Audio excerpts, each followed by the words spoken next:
This up remix. Fat ass remix. Let's take it back to the old school. Let's take it to Union Square. Party people, party people,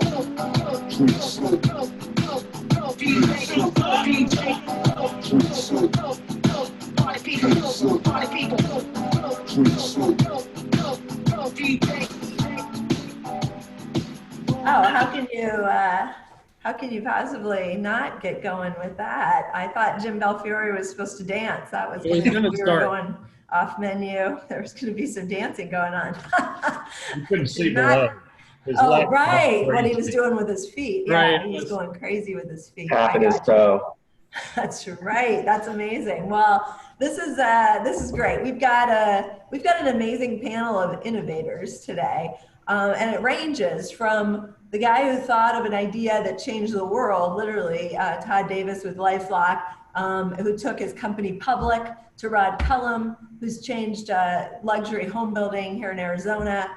Again, an innovator and consultant innovator, Jim Belfiore, who works for most of the people who are on this power lunch, giving them great advice about home building. So we're really thrilled to be here. Let me introduce our panelist, Todd Davis. He's the founder of LifeLock.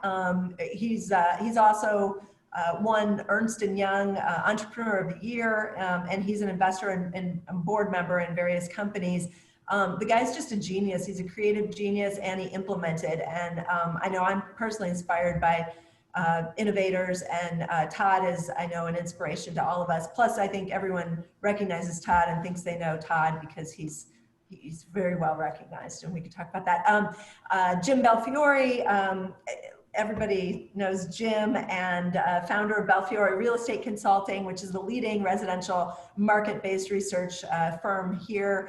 And if you're not using Belfiore, you certainly should be. And then Rod Cullum, the founder and president of Cullum Homes, founded by he and his wife Kim 35 years ago, recently named the National Custom Home Builder of the Year.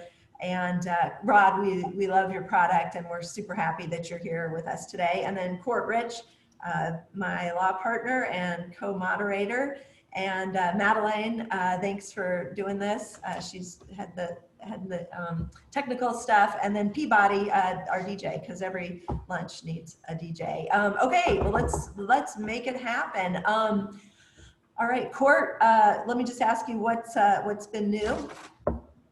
The kids are actually in school in person, so that's a big step. And 6 months in, 6 months out of school, we're ready for that. How about you? Right. Yeah, it's interfering with my 12-year-old's career path, which has been a professional gamer for the last 6 months. So I'm kind of concerned about that. But in any case, they are back at school, so that's good. All right, Jim Belfiore, let's talk about the market. Why don't you tell us what we're seeing right now in the residential market here in Arizona?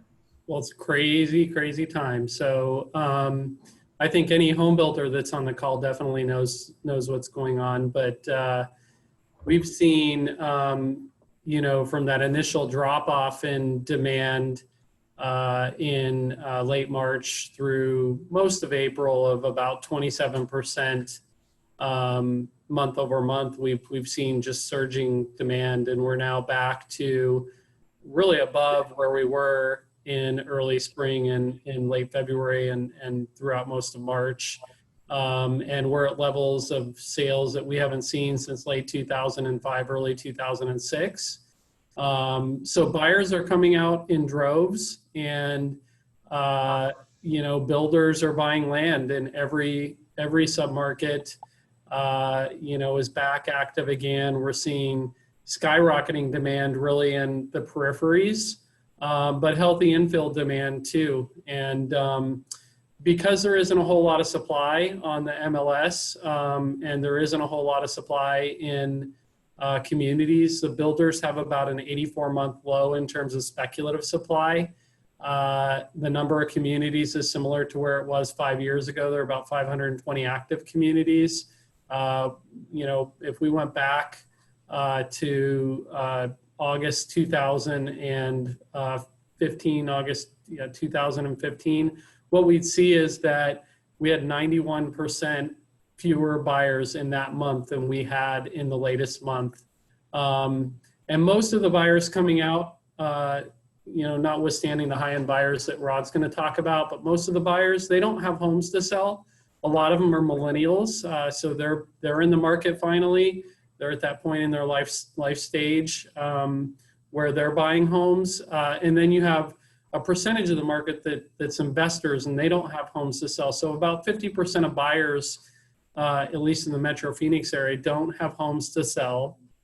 You have surging demand, and it all sort of funnels into a pricing situation that's not pleasant if you're a buyer. Obviously, great mortgage interest rates. We're sub 3%. We're around 2.5% for conventional buyers. I was just quoted 2.875 on a jumbo, which is a 30-year fixed, which is amazing because the spread's been kind of higher on the jumbos, but they're going down as well.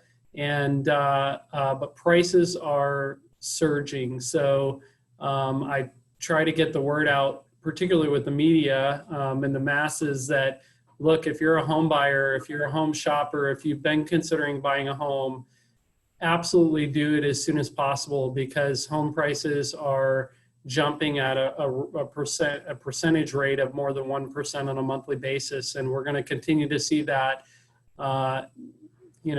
into the future, because there is no supply, and it's tough. The labor situation, Jordan. It's a tough situation. There just aren't enough people to build lots and not enough people to build homes. So good situation for the home building industry. I think the home prices going up is going to create a little bit of a struggle for the lower end. Wow, well, thanks, Jim. And I Sure. want to talk to you a bit more about some of the cause and the effect of Sure. those things in a bit. But maybe Rod, I don't know if Rod's still with us there. It looks like it went black. So Rod, you there? No, Rod. Okay, Yeah, I'm here. Oh, okay, perfect. Well, get your camera back on there, and we'll ask you a question. Oh, okay. Okay, yeah. Okay, so Rod. Yep, Rod. Yep. Okay. Rod, I'm here. I'll come back to you as soon as you get your camera on there. So Todd, why don't you talk to us a little bit? I do want to talk to you about LifeLock and how you came up with that extraordinary idea. But let's talk about the current market right now for innovators first. What do you see is going on in terms of innovation and entrepreneurialism and all of those kinds of things? Yeah, so Jordan, it's probably like we're seeing on several fronts, right, with the economy and everything else. We got some people who are actually, getting a tailwind with the COVID and lockdowns and all these kind of things, that are in the right place at the right time and had the vision. Then we're getting those that are just getting crushed, right, where sales just went to zero. So what we've really seen is, like everybody, kind of like Jim was referring to on the real estate, everything paused when everybody went into a panic. All existing, specifically mainly venture capital, kind of said, okay, hold on, what do we got to do for our portfolio companies? Preserve capital, cut people, cut your payrolls, cut your own salaries, preserve capital. Then all of a sudden you saw the ones that weren't hurting. There was this choice about whether you take PPP or not. There was a big debate. I will certainly tell you, the venture capitalists, if they could tell their company do not take PPP, they told them don't take it, because they think they're going to change the rules on them. They think they're going to come after them later, and it wasn't clear what the rules really were going in, right, Jordan? So we've seen both. I've seen several of the companies I'm invested in or participate in have just seen record performance. So on the CBD side, on the app to fight loneliness with Pix Health, on several of these, we're seeing a real surge. I've got a couple more that are just going to survive, and their business plan, or their next time they go out and do funding, you're going to have that 6-month period that's going to say, well, then we of course hit COVID, and it's just going to look like a trench, in everybody's financials. And then, okay, here we come out and how to go raise money. The people who were ready to invest, there was still a lot of money ready to be put back into the market. So the companies that were thriving, we were able to raise money. They could, literally just land grab, both in getting equity invested into the company and then putting that to work and getting market share. The others were in absolute survival mode. So we've really seen a little bit of both. We have a little bit now of certainly the investment side of the world and startups that are kind of saying, maybe we want to, depend on what industry it is, till after the election now. So if you were trying to raise money at the moment, you'd really have to be able to demonstrate, it doesn't matter, you know, which party is in the White House or controlling the Senate or whatever. Here, it doesn't affect our business. Otherwise, the probability is you need to wait till after the election. So it's probably Q1 before you start raising money again. What happens to investment after the election? I mean, what do you think? I think it's skyrocket. The market hates uncertainty, right? We're seeing a lot of the areas like housing, everything else is rebounding. I mean, we can talk later, and we talked on one of your previous power lunches, you know, universities and stuff are going to be changed probably forever. You know, corporate living, you know, in LA and New York, Chicago will take decades to recover. I think investment's going to go pouring in. The market's already at new highs. So everybody's figuring out, okay, where do we go, even with some of this correction? So I think there's going to be a huge influx of money into early stage companies because you're going to see the most potential upside to get the return once there's, quote, certainty on the political front. Fair, good analysis, good analysis. And we'll come back and we can debate Prop 208 later on this show, because I know, everybody wants to talk about that. Okay, Rod, so tell us about the luxury home market and what you're seeing, and specifically what Cullum Homes has been seeing in your projects across the valley. Well, we've had back-to-back the best years we've had in 35 years in gross sales. So we're seeing Seattle, Portland, LA, Chicago, an exodus. We're not seeing a lot of New York, although we've had one New Yorker, but most of that market's still going to Florida. We're seeing every conversation is about cost of living, taxes, security, just across the board. The same reason they're exiting, where they're leaving. I haven't had a conversation about weather in the 110 days we had, but they're moving here in the summer because they want to get out of where they are. And they can live anywhere. They've realized they can work anywhere in the world, and they're choosing Arizona for just lifestyle and you know, the cost of living here. Have you seen people demand new types of features because of what's going on with COVID, or is that not really caught up with the market yet? No, we for the first time we now talk about what does the Zoom wall look behind you. You know, they want multiple Zoom walls, his and her Zoom walls.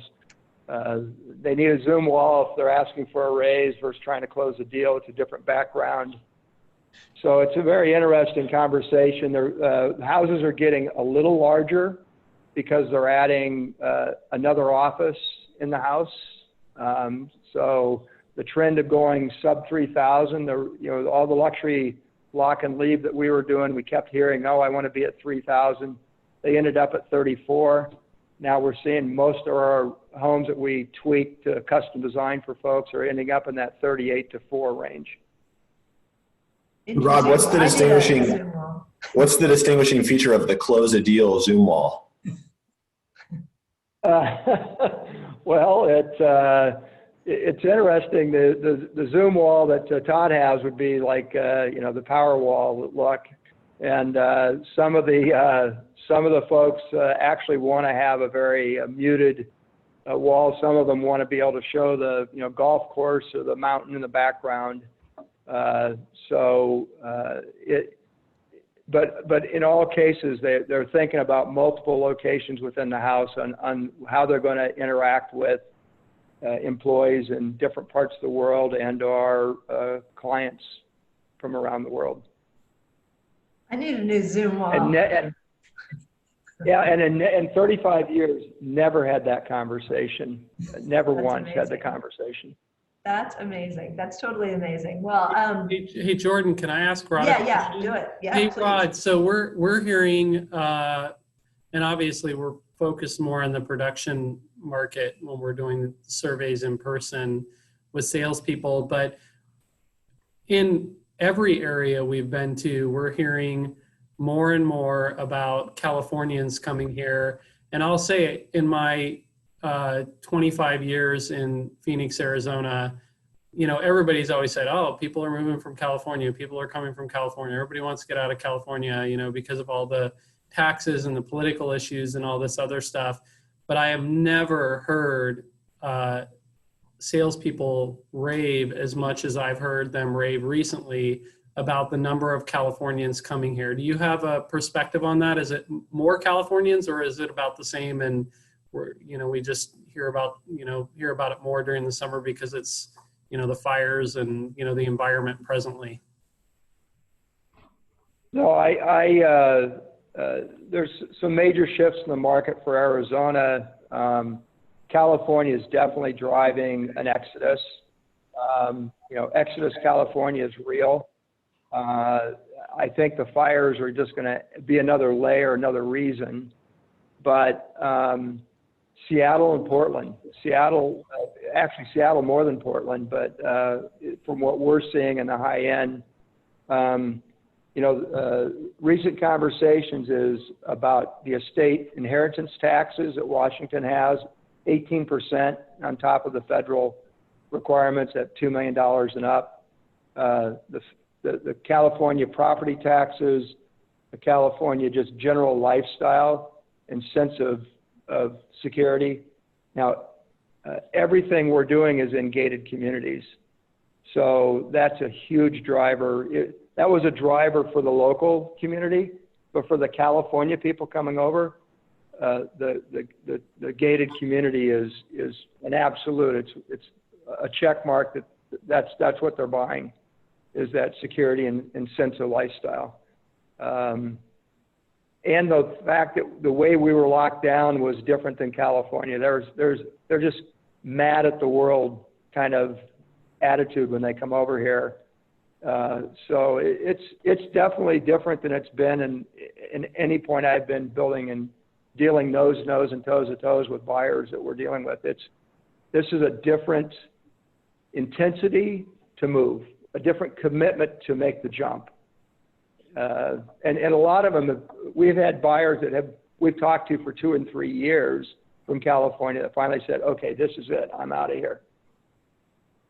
That's great. Rod, hey, your camera went off again. We don't see you anymore, so try to turn that back on. Very interesting. So, hey, Todd, I've got to ask you, because I think everyone that's on the Power Lunch today wants to know, how did you come up with a brilliant idea for LifeLock? I mean, that's amazing. I wish I could take the credit for coming up with the original idea. It was actually my co-founder, a guy named Robert Maynard, who had the idea, came to me and said, hey, we look at this and help. And I had some strong opinions about how to go do it. And he said, you know what, I like your ideas better. How about you just come do it with me and be the CEO from day one?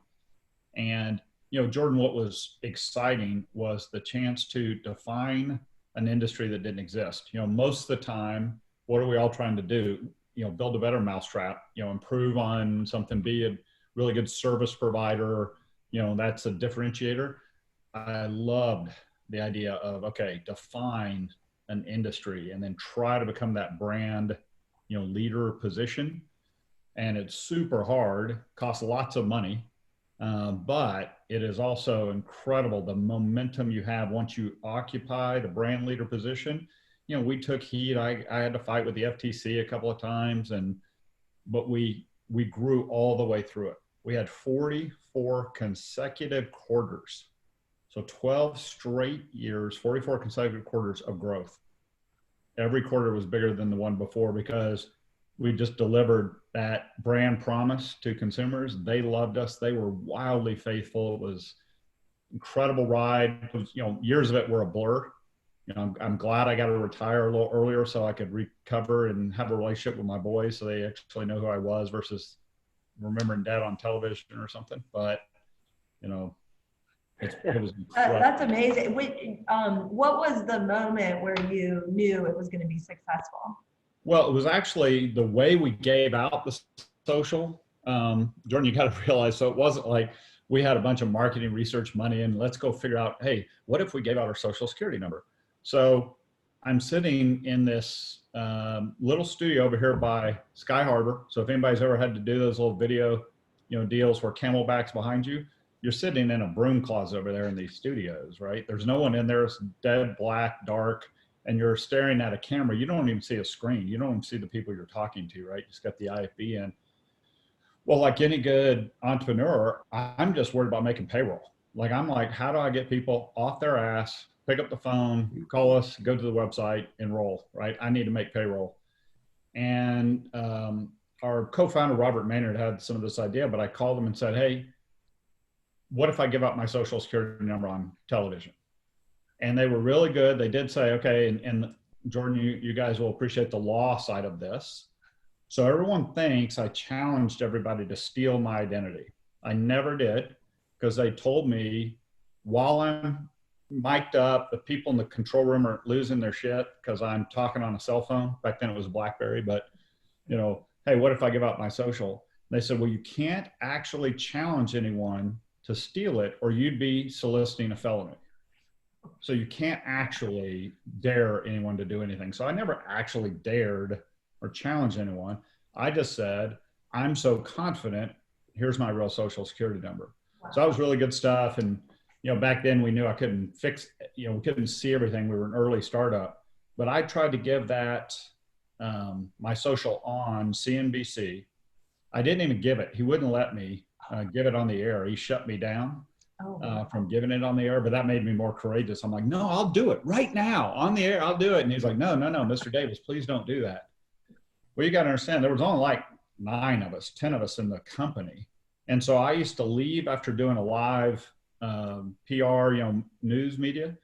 I would go out, fire up my little laptop. You remember those little CD-PD cards with the little antennas that always broke off? That you pulled out. I had it, and I drove around Pinal County with that in my car. And I would get on the computer and I'd sit in my car and they would put me, and I'd send them a text that light me up. And that meant put me on the call tree. And so when you dialed 1-800-LifeLock, it just rolled to the next phone number that was available. And so I knew I couldn't say, hey, this is Todd Davis. I'd be like, wait, weren't you just on television? So Jordan and I joked, I use radio voice, and my full name is Richard Todd Davis. So I would do this. Thank you for calling LifeLock. This is Richard. How may I help you? And I would sit there in the car, and just on our website, we didn't have like some other CRM system. I just basically typed it in for them on our own website and enroll people. I was sitting there for like an hour till everything's dying. My CBD, my laptop's going down. I can't even stop. The phone won't quit ringing. We signed up almost 20% of their entire viewing audience. Oh my gosh. So they only have like 200,000 people in any given time watching CNBC, right? We signed up 40,000 people. We easily made payroll. That basically translated to $400,000 a month in recurring revenue from that one. That's when I'm like, oh my gosh. By the door, hang on, here we go. And so that's what sparked making the commercials with the truck, with my social on it and all that. But that's when we knew That's amazing. we had it. Yeah. Wow. That is totally amazing. That's amazing. I remember that. Well, I pine for the days of the BlackBerry. I got to be honest with you. I love that. Me too. You too. All right. Who wants the BlackBerry back? That's amazing. Now, are you recognized all over the place still? No, it used to be a lot. My kids were like, oh, my dad, and I couldn't go to Einstein Bagels or whatever. And they'd be like, hey, you're the guy or whatever. That really, calmed down when I could afford much better looking talent. I hired them instead of using me, but so it died down pretty good. Then, once I was a public company CEO, you get recognized for different reasons. So a little more of that. But now I'm an old retired guy, so I don't get noticed that much anymore. I like it that way more. Okay, I have a question that was texted to me, and it's how many times has someone actually tried to steal your identity? Innumerable. I mean, tens of thousands of times. So if you Google search, I haven't done it in forever, but there was a time when you Google search my social that you got over 20,000 search results where they posted it, used it, put on black market. But the good news was we were so successful, we just added layers of better security. I literally, even to this day, even though I've been gone for 3.5 years, I don't even like respond when they ping me and like, hey, are you trying to do anything? I know LifeLock will take care of it. And even after the Symantec and Norton bought us, you know, it's been a great service. So I don't even think about it. It just takes care of itself. It's incredible. So been very blessed. That's But amazing. tens of thousands of times they've tried. It's amazing. You've got the greatest life story possibly ever, Todd. It's just incredible. It's incredible. It's totally incredible. Very inspiring.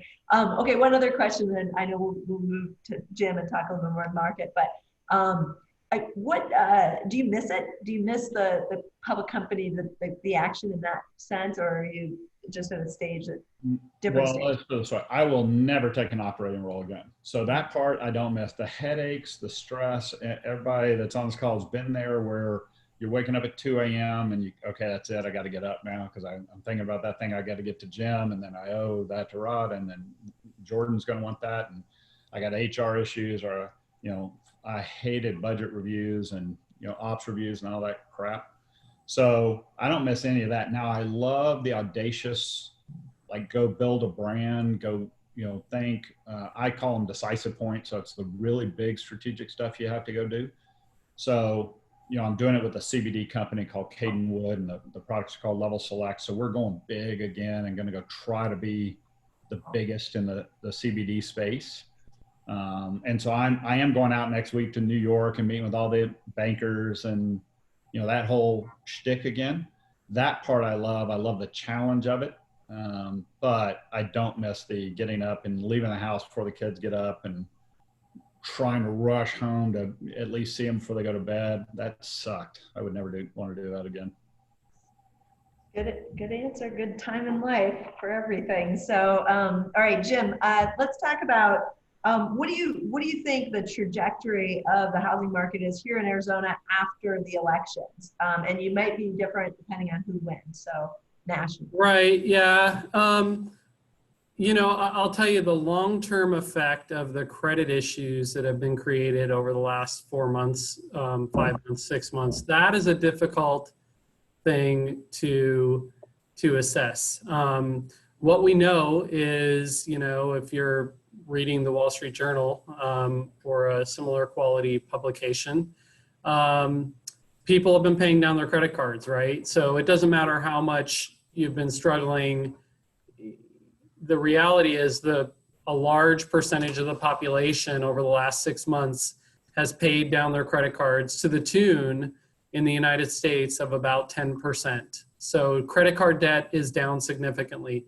Savings is up significantly. So people have more money in the bank today than they had pre-COVID, which is kind of surprising, right? It's not what you would expect. You'd expect, because we read on the front page of a lot of newspapers, or we hear in the media about how many people are not paying mortgages and how many foreclosures there are and all this other, surface information. But the reality is that people have saved during COVID, thanks largely in part to enhanced benefits that the federal government has put out, stimulus, which some of which has ended, right? So those things have occurred. The other thing that's really interesting to me, and is an argument for optimism, is that housing values have increased dramatically throughout the COVID period. They never went down. Certainly demand in that first month went down. Our records show that new home demand went down 27% in the metropolitan Phoenix area, went down by a similar amount in Tucson. We survey every community down there every other month. Northern Arizona, not quite as much. It didn't go down as much because fewer people stayed in. It's more of a conservative population in a lot of those more rural market areas. Demand is now surging and supply is so low that the values are significantly higher. And so my opinion of the foreclosures and the eviction notices, which Don't rely on the headlines. Dig in and look at the numbers. The reality is on the eviction notices, foreclosures stopped largely. The numbers are down dramatically because if you're having issues related to COVID and you can prove that, you can have a hiatus on making payments to most conventional loan types. On the eviction side of things, eviction filings are down dramatically. They are down significantly, despite what you might read in a headline in some of the publications. I think because values are so much higher, the problem works itself out for homeowners. So if you're one of the 68% of people in the state of Arizona that's a homeowner, and you did take a hiatus on your loan, with the values being higher, what's likely to happen when foreclosures resume in spring of 2021 is that you approach your lender, or your lender's going to approach you, and they're going to say, look, we'll just refinance it. The value is significantly higher. You have a lower debt to income ratio than you had prior to COVID. And so we can just tack the payments that were missed onto the end of your loan, and there'll be a loan modification and everything is fine. I'm extremely optimistic. I feel as though we are seeing surging population today that we won't see in population numbers for at least a year because the data is all government data. It lags. I think what would be interesting, Jordan, for you is to try and get, maybe for a power lunch, get somebody, CEO of U-Haul, get somebody from the Arizona Department of Transportation to talk about license issuances, registrations. I think we're seeing surging demand. Yes, some people are undoubtedly struggling, and I want to acknowledge that. But I think overall, we're going to come out ahead rather than behind. And I'm projecting demand is definitely falling right now. It's not showing up in the numbers. We're starting to see lower sales numbers, just surveys collected in the last week and a half. We're starting to see sales numbers decline a little bit. Typically, we would have already seen a seasonal decline that started to occur as the summer months came into play, but we had a delayed spring. And so, the numbers that we have right now, we show record demand. But when we start reporting mid-September next week, and we start reporting October, November, demand's going to start to slow, and it'll slow. We'll get back more on a seasonal adjustment. Everybody's concerned about the presidency. Everybody has very, very strong opinions one way or the other. I don't want to comment on who's going to win and, that sort of thing and get political with people. But what I will say is, regardless, I think when the dust settles, acknowledging what Todd said, the reality is things are volatile. Every time we approach an election, people have very strong opinions. But when the dust settles, I think what's going to occur, we're still Arizona relative to what Seattle is, or Washington State and Oregon and California, our neighbors, Colorado. We're still Arizona relative to Chicago and New York. And our relative position will remain, I think, what it is today. And that is that, yes, it's possible we might pay more or less in federal taxes, likely more regardless, because our federal debt has skyrocketed.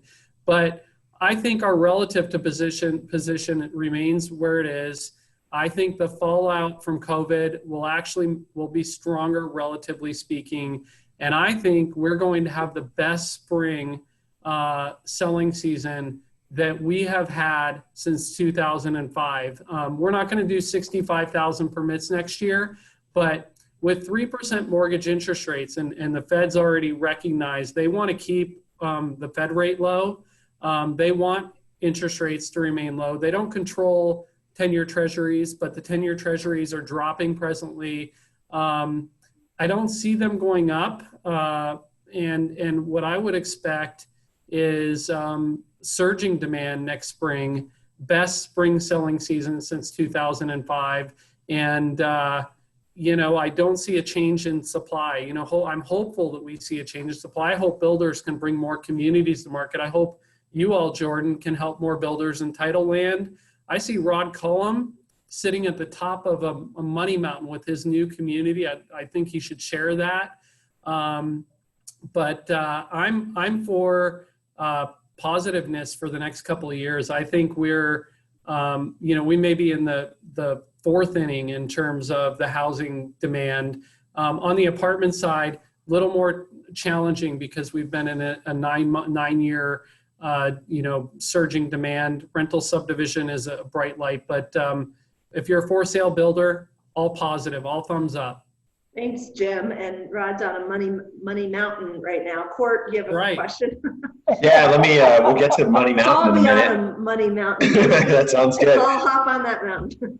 I wanted to go to Todd real quick. I'm always fascinated. Entrepreneur stories are great, and the story about how you built your business is awesome. But I'm interested in like how you got there, and were there things when you're growing up? Were you raised to be an entrepreneur? Did you know you were going to be an entrepreneur? And are there things that you're doing with your kids to set them up to be an entrepreneur, or do you not wish that on them or something? I don't know. Yeah, so I definitely had a streak. I mean, I give part of the credit to my grandmother on my dad's side. She used to just tell us, you guys, I have a twin brother, identical twin brother, and she was like, you guys are going to be leaders of men. And, she just constantly barraged us with, you will, be successful with whatever that is. And so we just thought, well, okay, that must be what's going to happen. It wasn't until I was down at University of Texas in Austin, I read an article that there was this new degree you could get up at Baylor University in Texas called entrepreneurship degree. When I read about it, I'm like, oh my God, that's exactly what I want to go do. So I didn't tell my twin brother, who was my roommate, or my parents, who were at that point funding my state school, and told them, oh, hey, by the way, I just put in a transfer. I'm going to go to private college next year.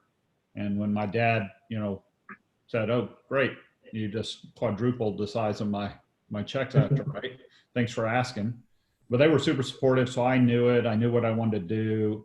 I've always loved it. I like risk taking. Ironically, my sons, I try to plant the seeds. I don't want to push, right? I don't want to pull. But I will say during all this COVID and Zooms, I have, they're like, why do people want to talk to you, Dad? Like, why are you on this power line? Like, who gives a shit what my dad has to say, right? Because I'm not impressive to them at all, right? And so while we were doing some of this fundraising for the CBD company and a couple of these things, I'm like, look, just sit over here in my office. No one can see you.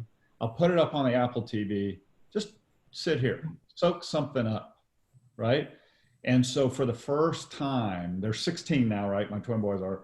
For the first time, they're like, oh, wow, why'd you do that, Dad? Why didn't you, you didn't like that idea? Or before they would leave, what I would do, I would tell them, okay, guys, cool. Now, all you have to do is tell me 2 things that you were either confused by or fascinated by, and give me a little detail, and then you're free to go. And I cut them loose. But it's forced them to engage a little bit. They're just getting old enough to kind of figure out, God, some people think my dad knows something. Maybe we should be listening. One real quick side thing too. When my son went to take his driving school, the guy goes, oh, your dad's the LifeLock guy. My son's like, yeah, that's my dad. Cool. He goes, so how did he start it? And my son goes, I really don't really know the details. And the guy's like, are you kidding me? You live with him in his house and you don't even know how he started it. And I think that actually did more to get my sons to be like, maybe we're missing an opportunity. So maybe, I don't know what's going to happen yet. One of them is definitely a risk taker. I don't know. We'll see about the other one. That's so cool. I think it's the most gratifying thing to be able to, impart that kind of thing to your kids and watch what they do with it. Mine are a little young. By the way, Jordan, I have a 5-year-old daughter who's definitely going to rule the world. She already is clearly my boss. I can't even put up a fight. My wife thinks it's a joke how quickly I give in to her. She just runs this place. Awesome. You got to have one. That's awesome. That's awesome. Awesome. Court? Yeah, I guess, Rod, I'm interested in hearing about Money Mountain and what you're working on there. But also, you know, we've talked to Todd about starting his company. I'm really interested in how, you know, you've grown Cullum Homes into just an amazing thing here in Arizona. And I'm interested in that, since we're talking entrepreneurship, how you made that jump and did that. Can you see Rod? Rod, turn on your camera. I can see him just fine. Oh, you can? Oh. Yeah, I can see it. Oh, weird. All right. I'm like a jinx on electronics. I don't know. It's black to me. No, he's there. Fantastic. Court, and yeah, Kim and I started our building company on the dining room table, and mainly I was a real estate agent selling homes for other builders, and it seemed like every customer was disappointed with the process, and instead of being thrilled by the process of building their dream home. So I had some building experience in the commercial banking industry, and I just went out and said, okay, if I'm the guy selling the deal, I'm going to make sure we deliver the deal the way it's supposed to be. And so for about 5 years, I was the only person doing it, and slowly grew, and we're now almost 60 people. And, you know, I always felt the industry was broken, especially at the high end and the customs.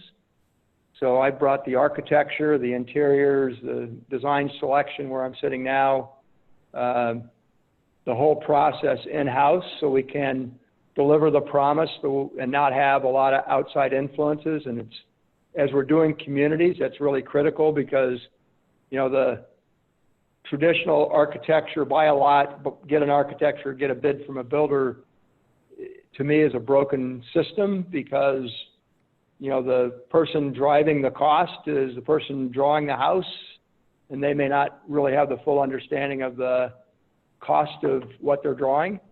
And everyone has a budget, and so that's how we went into the community building business versus the one-off customs. That, you know, if you look at where we've been and gone, we built very, very high-end, one of a kind, 20,000+ square foot homes to communities that you know, we're building 3,000 and 4,000 square foot homes and 30 and 40 lots at a time. And that's really where our core is right now. We still doing a house around the corner from Jordan right now. Beautiful. So, you know, we still do very high-end, one-of-a-kind homes. And we do that, again, under the same program, so we can, you know, hit that budget and not have $1 million overruns and those types of things. So Kim and I just started, you know, by what we felt was need to change how our customers were being treated. And you know, I love the creation. It's, you know, I get to do all the fun stuff now. I get to meet the customer, help create and design, and then deliver the champagne when it's all done. And I have 50 and 60 people in the middle to make it all work. That's awesome. Yeah, the house down the street looks amazing. So you're very, very good. And I think, okay, at least like half the population can't see Rod either. So somebody help him with this video. It's not just I think it's frozen for me now. Oh, it is? Okay, Yeah. fantastic. So Hey, what I have a question for Keith Mishkin, actually, who's also a very innovative real estate guy.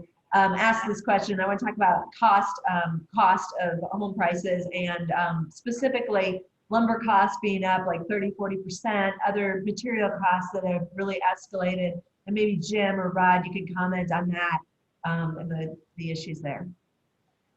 Rod's probably more likely to have great information on that. What I'd say is what I've just read, and that is, you know, initially in COVID, a lot of the mills shut down, and you know, they were expecting a demand to plummet, and demand came back immediately. And so, you know, lumber prices are just, all the mills aren't back up. But Rod, you probably have a lot more experience in that, since some of your homes are built with 2x6s, right? Well, it's proven by my my camera. Apparently, I'm in the dark on that. But no, yeah, we are seeing a huge increase since January. We've seen in the Phoenix market almost 100% increase in lumber costs, and so it's really going to put a huge pressure on the starter homes and the tighter margin builders. But in a typical house, you know, we'll see on a 4,000 square foot house, you'll see almost a $40,000 lumber package traditionally, and we're hitting the $70,000 and $80,000 marks now on about a 4,000 square foot house, and between lumber and trusses. So it is definitely, we've been through this. I'll say we've been through this probably 3 or 4 times in my career. We're already seeing a softening on the future side. But if this doesn't have a quick recovery of pricing, not only is the market going to drive the price, just the pure cost to build will force all the pricing to go up. And fortunately, we're in a market that will allow that. Some of these builders in the nationals or in other markets that aren't going to allow them the luxury of recovering that immediate cost that we're having. And so we do see hopefully a relief in the near future. Most of the people are predicting into first quarter we'll be back to a more normal level. But no, there's a great upward pressure, and right behind lumber are many of the other products that we're dealing with. In addition, we're seeing another surge. We're going to see as the economy goes back into full gear, we're going to see another surge in labor costs. Yes, we have a lot of people furloughed, but we're still, sub 10% unemployment, and that's putting a huge pressure on labor. And then in our industry, you need skilled labor as well. So the skilled labor side of our industry is, train your kids to be plumbers. They'll make a lot of money. So we're seeing a lot of upward price pressure in the market. And so hopefully my video shows it's back. Oh yeah, there he is again. Good deal, Court.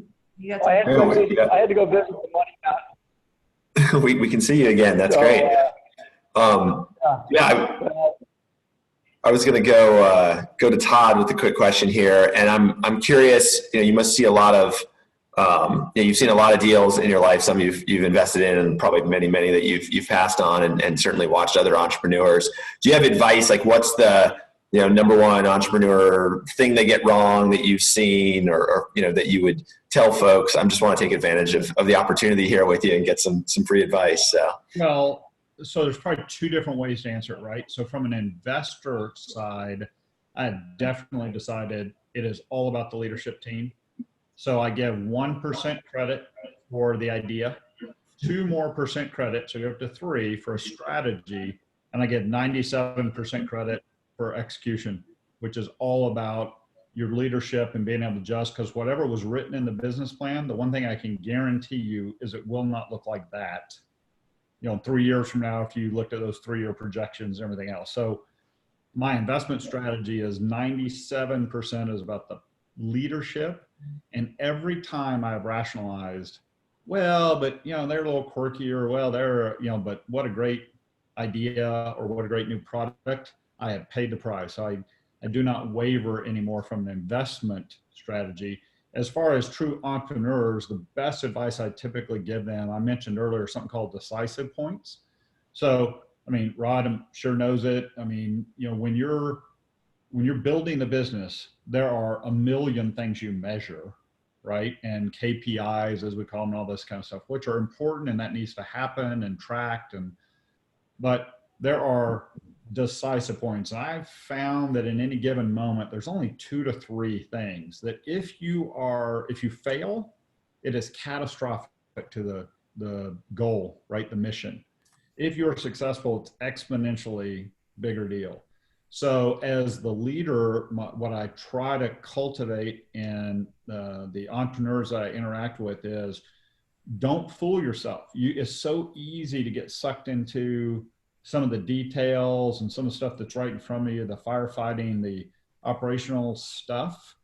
And if you're not careful, you'll even let yourself, because you don't want to handle the thing that if you don't address it, if the answer is no, like if you don't get that deal, this shit could go south quickly. So they're scared of it, so they don't mess with it. I really focus, like define those decisive points, absolutely know what they are, and every day do something. You know, football just started last night, right?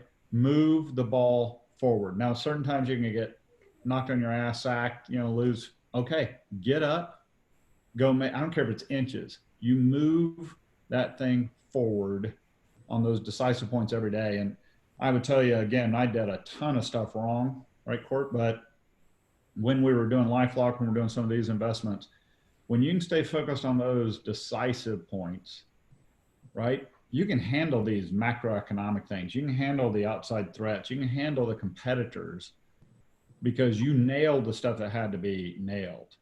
And so, you know, the way Rod delivers incredible product, I mean, you can't cut corners. I mean, you have to be the best.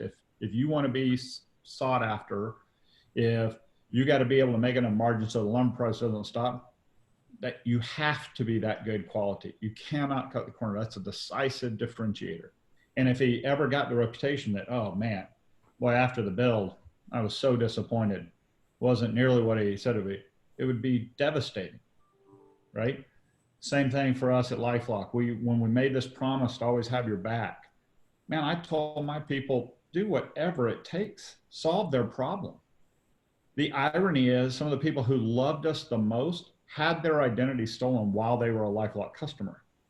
So we couldn't stop it. You know why they loved us? Because we'll spend whatever, go make it better, make them feel no pain. They were our wildest advocates. Think about that. We couldn't stop it, and they would give us a net promoter score of 99, right? Because we backed up. We fulfilled our brand promise. We got your back. So, you know, when I'm talking to entrepreneurs, you got to have that clarity. You got to have enough confidence to attack that hard thing and be ready. The answer may be no. You may not get the deal. You may whatever, but it doesn't matter. Face it, drive. That's that tenacity, persistence, you know, that, you know, Jim, Rod, and everybody, and you guys have felt as you started your practice. You know, you get knocked around pretty hard. You know, these things, everybody looks afterward. Right now, people look and go like, oh, the LifeLock guy, oh, that guy, you know, right time, right place. Dude, we stared death in the face, right? Like 5 or 6 times that we could have been done, right? New Times came after me, and well, came after my co-founder. I had to fire my co-founder and, you know, work out of the deal. I had to fight with the FTC. Any of those could have killed us, right? But because we knew our decisive points, because we were on mission, our employees were incredible. Like we really were a great family. Man, we locked on. They were ticked that somebody would criticize what we were trying to do, and that, you know, that we weren't committed to fulfilling our promise. And so I didn't have to say, come on, everybody, have my back, or let's fight hard. They were like, we got this. Don't you worry, Todd, we got you. And so, you know, that's what I typically try to help convey to entrepreneurs, well, anybody really in practice. Know whatever it is, your decisive points are super critical. Could be a motivational speaker. I want to get off the call and go change the world a little more after listening to Todd. It's pretty awesome. It's awesome. Thank you for that. Okay, before we finish up here, I want to ask, and then we've got a little surprise at the end, so don't anybody go anywhere. But Belfiore is going to rock out, I think. Yeah. So, but I wanted to ask about Prop 208, which is the funding mechanism that would have rich people pay a lot more in taxes in Arizona. It's on the ballot. We had a little discussion, the 3 of us, 4 of us, 5 of us, however it is, before the Zoom call. What are your thoughts about that in terms of what's going to do to our market? Who wants to take that? Well, my market is greatly impacted by that. You know, we're dealing with, people that are buying multi-million-dollar homes. So, but it's interesting because the people that are moving to Arizona in our market, they're escaping, the inheritance tax in Washington. They're escaping the burden of the real estate tax in California. And yet here we are as a state, we think the easy way to do this is, we'll tax more people and, fix our schools instead of, it seems like a very short-term way to think about how to solve the challenge. So, I think we needed, as a community, to defeat 208, or we're definitely going to see a trickle-down impact on our entire economy. Yeah, I would echo that, and I would tell you my real frustration with this is, and I'll be totally transparent, and hopefully I don't offend anybody or anything, but I'm a huge Doug Ducey fan. I'm a big supporter. I love him as a governor and business leader, but I'm so mad at him, and he knows this, I've conveyed it, why we would not put up an alternative, why we did not have the courage as legislators to put together an alternative when we knew this was going to show up again, right? And what have we done? We've gone out and told 98% of people, it won't hurt you. Don't worry about it, which isn't true. It will hurt. When the economy gets hurt, it hurts everybody. So the fact that we didn't have the courage to go put up something, I happen to be a believer in the property tax would be the fairest, best way to go, but I'm open, right? But do something. We do agree it needs to have more investment. We do agree it's got momentum. We would get behind it. But the fact that we couldn't do that as a leadership group, whether that be from a Phoenix, Arizona leadership, whether that be from a political leadership, is incredibly frustrating. And so we're going to go spend this money with the alternative saying, well, just that's not the best way. I know we need to pay teachers more, but just not this way. I don't have an alternative. Just don't vote yes on this. I can't believe we put ourselves in this position. This was ridiculous and we shouldn't be here. Should we throw out some additional controversy and say, well, are teachers teaching in school today? I'm just kidding. No, but is it the ultra rich only too? Isn't it $250,000? And I don't want to cross as saying that $250,000 in income a year isn't a lot relative to the median family household income, but it's a much larger demographic than just the people that Rod's working with. It's a large number of people. It will affect a lot of people on this call. And so needless to say, I'm not a proponent of the proposition, but yeah, I think it's worthy of, hopefully we're able to persuade the larger population to recognize that it's not the right way to feed money to the schools. Well, thank you. Well, I think. Go ahead. Well, I think, we have 230, I believe it is, school districts in the state. And, I think we need, again, solutions are needed, and the admin cost is a real issue. And, it amazes me that every small community has a different school board and different operations. And there needs to be a solution, but raising taxes, I don't think get us, it might win the short-term battle, but doesn't win the war. Well, every good political debate needs a close, and the close here is, like every good political debate, DJ Peabody playing some tunes. So it's all come together. I can't thank you enough to the innovators today. This is pretty awesome. Thank you, Todd and Jim and Rod and Court and Madeline. Let's hear from Peabody. Thanks, everybody.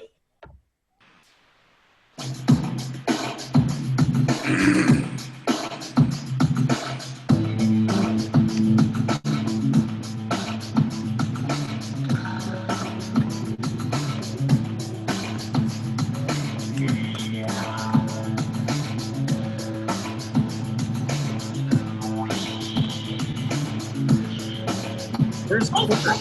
Dancing Court?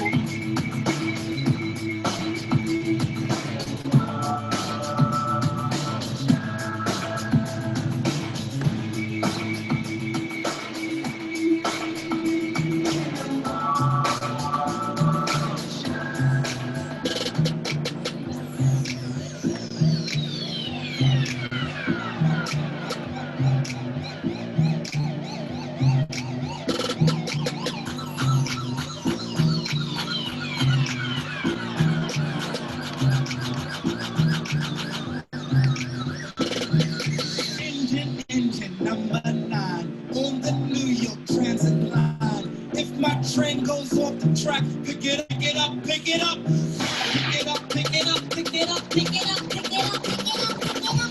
Cool.